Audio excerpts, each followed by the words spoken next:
Yes, Donald, thank you so much for calling. Greenland নিয়ে যুক্তরাষ্ট্রের president Donald ট্রাম্পের শুল্ক আরোপ ঘোষণার পর ইউরোপীয় ইউনিয়নে নজিরবিহীন পাল্টা অর্থনৈতিক ব্যবস্থার দাবি উঠেছে। ইইউ এর সদস্য দেশগুলো অ্যান্টি কোয়েরশন ইনস্ট্রুমেন্ট বা এসিআই চালু করার আহ্বান জানিয়েছে, যা আগে কখনো কার্যকর হয়নি।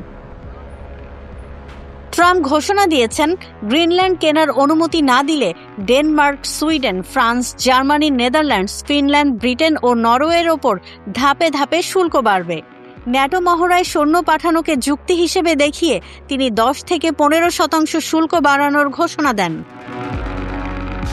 পরিস্থিতি মোকাবেলায় ইইউ এর সভাপতি দেশ সাইপ্রাস জরুরি বৈঠক ডেকেছে। ফ্রান্স, জার্মানি ও ইইউ এর প্রভাবশালী নেতারা যুক্তরাষ্ট্রের সরকারি টেন্ডার সীমিতকরণ সহ বিভিন্ন কৌশল বিবেচনায় নেয়ার কথা বলেছেন। জার্মান পার্লামেন্ট ও শিল্প মহলও এসিআই চালুর পক্ষে অবস্থান নিয়েছে। নায়াসিনামাইড ও স্যালিসাইলিক সমৃদ্ধ লিলি ফেস ওয়াশ, যা ফেসের ডেড স্কিন সেল দূর করে দেয় দ্বিগুণ ফাস্টার ব্রাইটেনিং। তবে কয়েকজন ইইউ কূটনীতিক এখনই উত্তেজনা বাড়াতে সতর্কতা অবলম্বনের কথা বলছেন।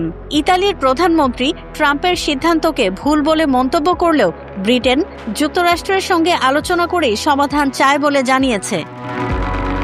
এই পরিস্থিতিতে যুক্তরাষ্ট্র, ইইউ ও যুক্তরাষ্ট্র, ব্রিটেন বাণিজ্য চুক্তিগুলো ঝুঁকিতে পড়েছে বলে আশঙ্কা করা হচ্ছে। ইউরোপীয় পার্লামেন্ট যুক্তরাষ্ট্রের সঙ্গে করা সাম্প্রতিক চুক্তির অনুমোদন স্থগিত করতে পারে।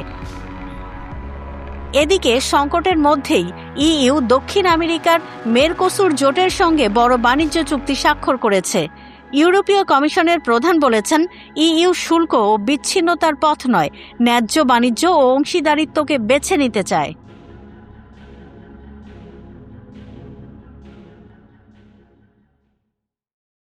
নায়াসিনামাইড ও স্যালিসাইলিক সমৃদ্ধ লিলি ফেস ওয়াশ, যা ফেসের ডেড স্কিন সেল দূর করে দেয় দ্বিগুণ ফাস্টার ব্রাইটেনিং।